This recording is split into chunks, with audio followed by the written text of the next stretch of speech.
नमस्ते बच्चों, आज मैं आप लोगों को क्लास 10 क्षितिज का पाठ लखनवी अंदाज जिसके लेखक यशपाल जी हैं, इसका मैं एमसीक्यू पढ़ाने जा रही हूं। और इससे पहले भी बच्चों मैं क्लास 9, क्लास 10 कृतिका, क्षितिज, स्पर्श, संचयन इसका मैं सारा वीडियो बना चुकी हूं। फुल एक्सप्लेनेशन, समरी और क्वेश्चन आंसर और सारे चैप्टर के मैं एमसीक्यू भी बना चुकी हूं। हिंदी व्याकरण भी मैं पढ़ा चुकी हूं। तो उन सबको देखने के लिए आप ऊपर दिए गए आई बटन पर क्लिक करके देख सकते हैं, या नीचे दिए गए डिस्क्रिप्शन बॉक्स में देख सकते हैं, या प्लेलिस्ट में जाकर देख सकते हैं। और बच्चों, आप मुझे इंस्टाग्राम, फेसबुक और ट्विटर पर भी फॉलो कर सकते हैं। तो अभी हम लोग लखनवी अंदाज का एमसीक्यू पढ़ेंगे।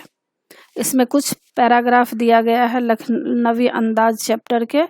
उस पैराग्राफ को अगर आप पढ़ लेंगे तो आपको प्रश्न समझने में आसानी हो जाएगा। पैराग्राफ इस तरह है कि गाड़ी छूट रही थी। सेकंड क्लास के एक छोटे डब्बे को खाली समझकर जरा दौड़कर उसमें चढ़ गए। अनुमान के प्रतिकूल डब्बा निर्जन नहीं था। एक बर्थ पर लखनऊ की नवाबी नस्ल के एक सफ़ेद पोश सज्जन बहुत सुविधा से पालथी मारे बैठे थे। सामने 2 ताजे चिकने खीरे तौलिए पर रखे थे। डिब्बे में हमारे सहसा कूद जाने से सज्जन की आंखों में एकांत चिंतन में विघ्न का असंतोष दिखाई दिया। सोचा, हो सकता है यह भी कहानी के लिए सूझ की चिंता में ही हो, या खीरे जैसी अपदार्थ वस्तु का शौक करते देख जाने के संकोच में हो।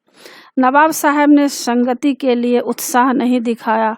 हमने भी उनके सामने की बर्थ पर बैठकर आत्मसम्मान में आंखें चुरा ली। तो इसमें प्रश्न है, लेखक ट्रेन में सेकंड क्लास में सफ़र क्यों कर रहे थे? तो इसका उत्तर है ख, डब्बे को खाली देखकर। दूसरा प्रश्न है, बर्थ पर कहाँ के नवाब बैठे हुए थे? क, इलाहाबाद के, ख, आगरा के, ग, लखनऊ के, घ, वाराणसी के। तो आप लोग जानते होंगे लखनऊ के नवाब थे। बर्थ पर कहाँ के नवाब बैठे हुए थे? उत्तर है ग, लखनऊ के नवाब। तीसरा प्रश्न है, लखनवी नवाब के चिंतन में विघ्न क्यों पड़ गया? विघ्न मतलब बाधा क्यों पड़ गया? क, अपने साथ खीरों को देखकर। ख, क्योंकि गाड़ी चल पड़ी थी। ग, वह सीट नवाब साहब की नहीं थी जिस पर वे बैठे थे। घ, अचानक डब्बे में लेखक के आ जाने से। तो लखनवी नवाब के चिंतन में विघ्न क्यों पड़ गया? उत्तर है घ, अचानक डिब्बे में लेखक के आ जाने से। और चौथा प्रश्न है, नवाब साहब संकोच में क्यों पड़ गए? क, अपने आप को सेकंड क्लास में सफ़र करते देखकर। ख, खीरे जैसी वस्तु का शौक करते देखे जाने के कारण। ग, अपनी नवाबी मानसिकता के कारण। घ, किसी अजनबी को देखकर। तो इसमें है उत्तर, नवाब साहब संकोच में क्यों पड़ गए? उत्तर होगा ख, खीरे जैसी वस्तु का शौक करते देखे जाने के कारण। पांचवा प्रश्न है, लेखक ने नवाब साहब से आंखें क्यों चुरा ली? क, नवाब साहब ने संगति के लिए कोई उत्सुकता नहीं दिखाई। ख, नवाब साहब को लेखक जानता नहीं था। ग, लेखक नवाब साहब के चिंतन में विघ्न नहीं डालना चाहता था। घ, लेखक को वहां बैठकर संकोच हो रहा था। तो लेखक ने नवाब साहब से आंखें क्यों चुरा ली? उत्तर है, नवाब साहब ने संगति के लिए कोई उत्सुकता नहीं दिखाई थी। और दूसरा पैराग्राफ आ गया। दूसरा पैराग्राफ में यह है कि खाली बैठे कल्पना करते रहने की पुरानी आदत है। नवाब साहब की असुविधा और संकोच के कारण का अनुमान करने लगे। संभव है नवाब साहब ने बिल्कुल अकेले यात्रा कर सकने के अनुमान में किफ़ायत के विचार से सेकंड क्लास का टिकट खरीद लिया हो, और वह गवारा न हो कि शहर का कोई सफ़ेद पोश उन्हें मझले दर्जे में सफ़र करता देखे। अकेले सफ़र का वक्त काटने के लिए ही खीरे खरीदे होंगे, और अब किसी सफ़ेद पोश के सामने खीरा कैसे खाएं? हम कनखियों से नवाब साहब की ओर देख रहे थे। नवाब साहब कुछ देर गाड़ी की खिड़की के बाहर देखकर स्थिति पर गौर कर रहे। ओह, नवाब साहब ने सहसा हमें संबोधन किया। आदाब अर्ज जनाब, खीरे का शौक फरमाएंगे? नवाब साहब का सहसा भाव परिवर्तन अच्छा नहीं लगा। भांप लिया।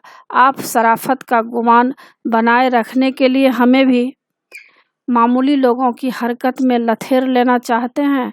जवाब दिया, शुक्रिया, किबला शौक फरमाएं। तो इसमें देखिए कितने एमसीक्यू बनेंगे। पहला प्रश्न है, लेखक खाली बैठे क्या अनुमान करने लगे? क, वे अपनी कहानी के बारे में सोच रहे थे। ख, वे नवाब साहब की असुविधा और संकोच के कारणों के बारे में सोच रहे थे। ग, वे नवाब साहब के कपड़ों के बारे में सोच रहे थे। घ, वे सोच रहे थे कि नवाबी चली गई परंतु आदतें नहीं गई। तो लेखक खाली बैठे क्या अनुमान कर रहे थे? उत्तर है ख, वे नवाब साहब की असुविधा और संकोच के कारणों के बारे में सोच रहे थे। दूसरा प्रश्न है, नवाब साहब ने सेकंड क्लास का टिकट क्यों खरीदा होगा? उत्तर है ग, उन्होंने किफायत के विचार से सेकंड क्लास का टिकट खरीदा होगा। तीसरा प्रश्न है, लेखक नवाब साहब की ओर कैसे देख रहे थे? क, कनखियों से, ख, गौर से, ग, टेढ़ी नज़र से और घ, आश्चर्य से। तो लेखक नवाब साहब की ओर कैसे देख रहे थे? उत्तर है क, कनखियों से देख रहे थे। और चौथा प्रश्न है, लेखक ने यहाँ धन्यवाद के स्थान पर क्या शब्द प्रयोग किया है? क, किबला, ख, अदाब अर्ज, ग, शराफत, घ, शुक्रिया। तो लेखक ने यहाँ धन्यवाद के स्थान पर क्या शब्द प्रयोग किया है? उत्तर है घ, शुक्रिया। 5 नंबर प्रश्न है, लेखक ने मामूली लोगों की हरकत किसे कहा है? इसका उत्तर है ख, इस प्रकार खीरा खाने को।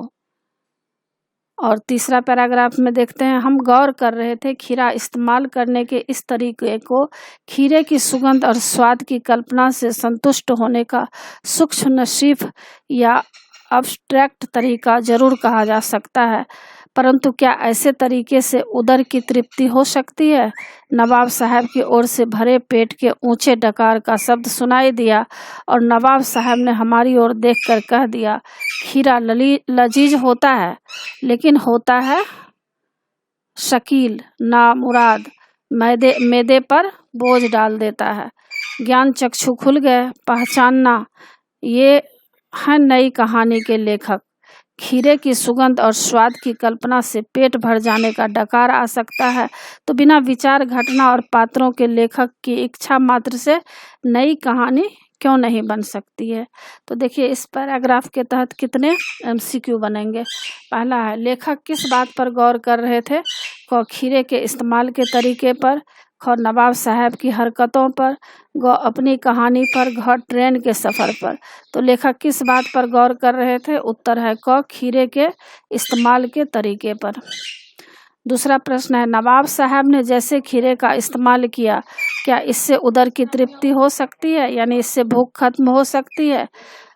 तो इसमें है क, नहीं हो सकती है। क उत्तर सही होगा। तीसरा प्रश्न है, लजीज शब्द का क्या अर्थ है? क, भारी, ख, स्वादिष्ट, ग, चटपटा, घ, कड़वा। तो लजीज शब्द का क्या अर्थ है? उत्तर है ख, स्वादिष्ट। चौथा प्रश्न है, नवाब साहब के खीरे खाने के अंदाज का लेखक पर क्या असर पड़ा? क, लेखक खीरे को पसंद करने लगे। ख, उन्हें खीरे के गुण दोषों की जानकारी मिल गई। ग, लेखक के ज्ञान चक्षु खुल गए। घ, वे खीरे से नफरत करने लगे। तो नवाब साहब के खीरे खाने के अंदाज का लेखक पर क्या असर पड़ा? इसका उत्तर है ग, लेखक के ज्ञान चक्षु खुल गए। 5वां प्रश्न है, अब्स्ट्रैक्ट तरीके से लेखक का क्या आशय है? क, सबसे अनोखा तरीका, ख, नवाबी तरीका, ग, इस्तेमाल का नया तरीका, घ, ऐसा तरीका जिसका भौतिक अस्तित्व नहीं। तो क्या कह रहे हैं कि अब्स्ट्रैक्ट तरीके से लेखक क्या आशय है? उत्तर है घ, ऐसा तरीका जिसका भौतिक अस्तित्व नहीं हो।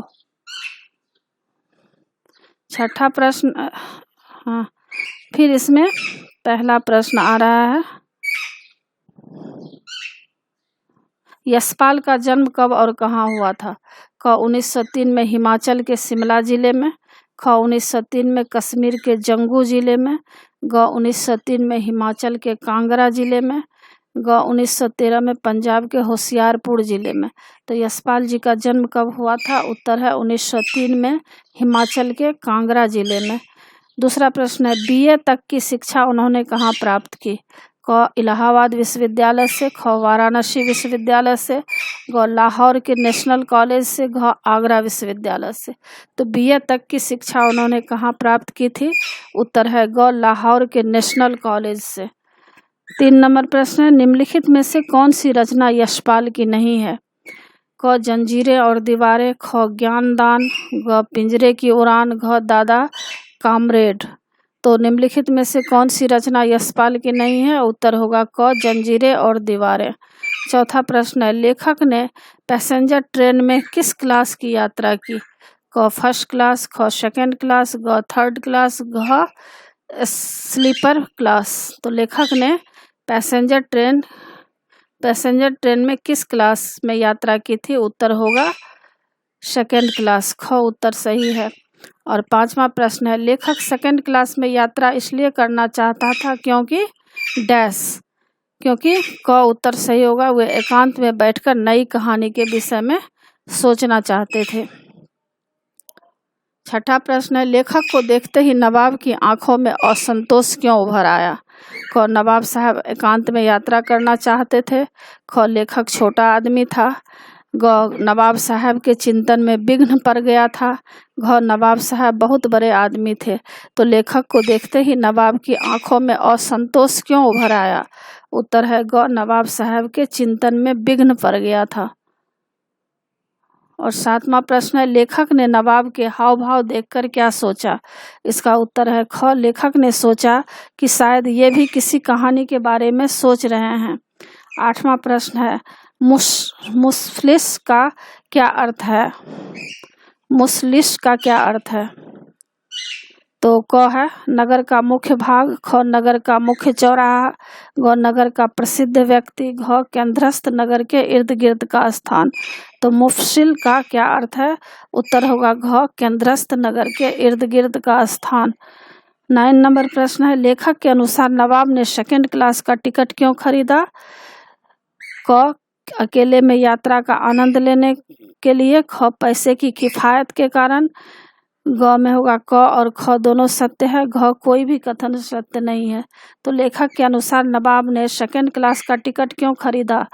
तो क और ख में जो बातें कही गई है वह सत्य है, यानी लेखक ने सेकंड क्लास में टिकट इसलिए खरीदा क्योंकि अकेले में यात्रा का आनंद लेना चाह रहे थे, और दूसरा पैसे की किफ़ायती के कारण, मतलब कमी के कारण। 10 नंबर प्रश्न है, खीरे को लेकर नवाब साहब के संकोच का क्या कारण था? ख नवाब को खीरा खाते देखने से कोई क्या सोचेगा, ख खीरा एक अपदार्थ वस्तु होती है, ग वह अपना लखनवी अंदाज बनाए रखना चाहता था, घ उपर्युक्त सभी कथन सत्य है। तो खीरे को लेकर नवाब साहब के संकोच का क्या कारण था? तो इसमें क ख ग में जो बातें हैं वे सभी सत्य हैं। 11 नंबर प्रश्न है, खीरा फेंक देने के बाद नवाब साहब ने क्या किया? क वे गाड़ी से उतरकर चले गए, ख वे किताब पढ़ने लगे, ग वे थक कर सो गए, घ वे दूसरे डब्बे में जाकर बैठ गए। तो खीरा फेंक देने के बाद नवाब साहब ने क्या किया? उत्तर है ग वे थक कर सो गए। 12 नंबर प्रश्न है, नवाब साहब को खीरे की सुगंध और स्वाद की कल्पना से संतुष्ट होने का लेखक पर क्या असर पड़ा? क लेखक के ज्ञान चक्षु खुल गए, और ख लेखक के सामने नवाब की पोल खुल गई, ग लेखक को नई कहानी का आइडिया मिल गया, और क और ग कथन सत्य है, यानी लेखक के ज्ञान चक्षु खुल गए और ग लेखक को नई कहानी का आइडिया मिल गया। और 13 नंबर प्रश्न है, लेखक ने नवाब साहब के सामने बैठकर आंखें क्यों चुराई? क शर्म के कारण, ख लेखक का बहुत बड़ा व्यक्ति था, लेखक एक बहुत बड़ा व्यक्ति था, ग अपने प्रति नवाब की अरुचि देखकर, घ उपर्युक्त सभी कथन सत्य हैं। तो लेखक ने नवाब साहब के सामने बैठकर आंखें क्यों चुराई?